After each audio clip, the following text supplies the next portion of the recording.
A once thriving city now lies in complete devastation. Skyscrapers crumble, the streets are filled with debris, and monstrous roars echo in the distance. This is the world after the Great Cataclysm, a nightmare where grotesque creatures roam freely and humanity stands on the brink of extinction. Amid the chaos, a lone figure faces off against a towering beast. His name is K, an S-Rank chosen one. Armed with supernatural powers and mercenary experience, he stands fearless. His hands morph into sharp blades, and with a burst of power, he charges forward.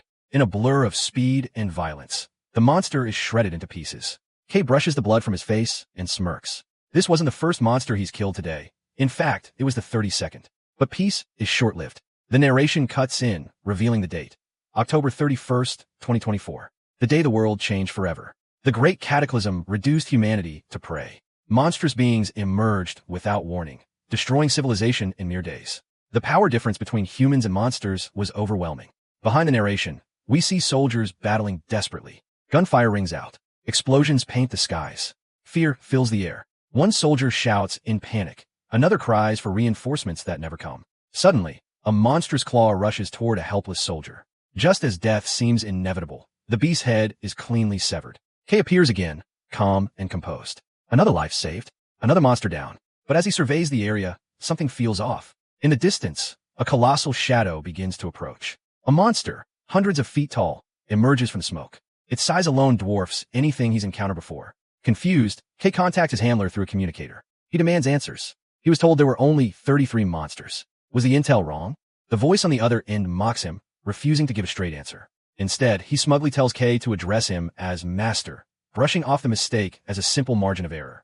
But during their argument, K lets his guard down. A warning call echoes from behind. One monster is still alive. K turns too late. A sharp tentacle pierces through him, striking with brutal precision. Blood sprays through the air as K collapses, fatally wounded. The voice on the communicator coldly asks if he's dead. K's mind fades, and his final thoughts are filled with regret.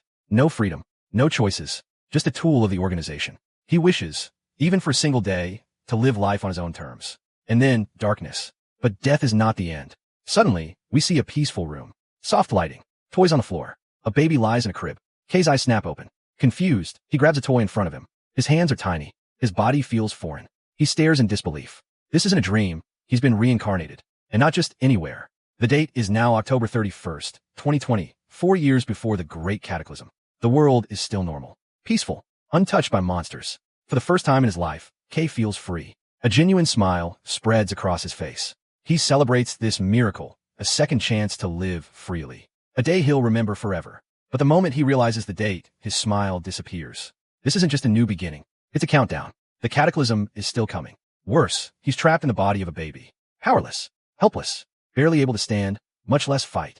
He struggles to move. Tries to speak. But all that comes out is baby gibberish. Every second counts. And he can't afford to waste time like this.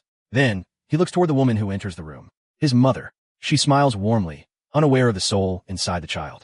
To her, he's just her baby boy. But to K, she's something else. He knows he'll need help. But old instincts kick in. He won't rely on anyone. If he's going to survive, if he's going to change the future, he'll use whatever advantage he can find. Even her. Because K is back. And this time, he plans to rewrite fate. As K observes the peaceful room around him, his eyes settle on the woman, his mother. She hums softly, moving about the house, completely unaware that the soul of a hardened warrior is watching her every step. K begins analyzing her immediately. He wonders if she might have some redeeming qualities, perhaps agility, grace, or sharp instincts. But just as that thought passes, a cardboard box falls off a shelf and hits her squarely on the head. She yelps in pain with a startled Kaya. K blinks, expression blank. He then watches her head into the kitchen to cook. Still, he gives her the benefit of the doubt. Maybe she has skilled hands. Maybe she's useful in some way. But within seconds, smoke rises from the stove. A loud whoosh. A sudden burst of flames erupts from the pan. She panics. Oh no, it's going to catch fire.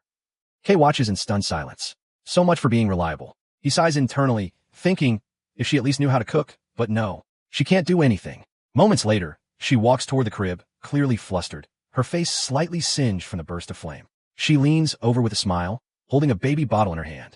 Don't worry, she says sweetly. I'm cooking. K stares at her, expression deadpan. In his mind, only one thought echoes clearly. This already feels like the end of the world. K let out a sigh and collapsed back into the crib, already exhausted by the ridiculousness of this new life. He stared at the ceiling, realizing with dread that the road ahead was going to be filled with unimaginable difficulties. Just then, a knocking sound echoed through the room. His mother turned toward the door, casually announcing that it was a package. She headed over, reaching for her purse, and mentioning she needed to pay, asking whoever was at the door to wait a moment. Hearing the word package made Kei's eyes widen. It was something he hadn't heard in years. In the ruined world he came from, delivery services didn't exist. The thought struck him. If it was a delivery person, they'd be interacting with many people every day. If they were infected, the risk was huge. Tension tightened on his small face. The door creaked open. A moment later, a harsh cough came from the other side. Kei's heart dropped. He immediately realized something was wrong. A figure stepped inside, speaking in a strange, broken tone. It struggled to pronounce words like package and here you go, stammering awkwardly. But its voice was distorted, and its form grotesque. Tentacles slithered from its body as it gripped letters and parcels. It wasn't human. It was a monster. Panic flared inside Kei's mind.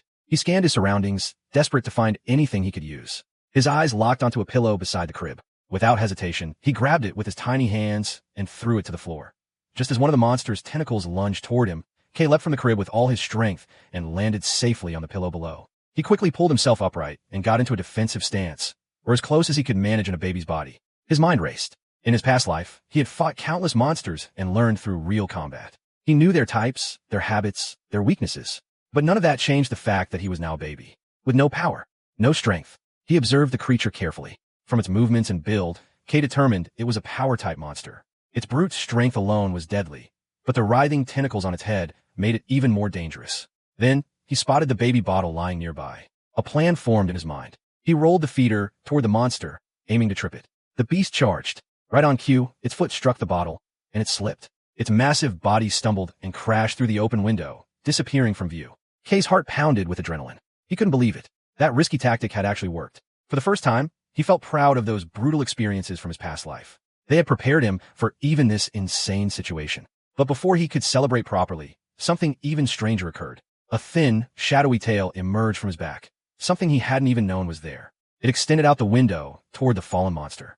Then, as if acting on its own, the tail pierced the creature and extracted a glowing crystal from its body, the monster's core. Without hesitation, the tail brought it back and began to devour it. Kei stared in disbelief. Was that thing eating it?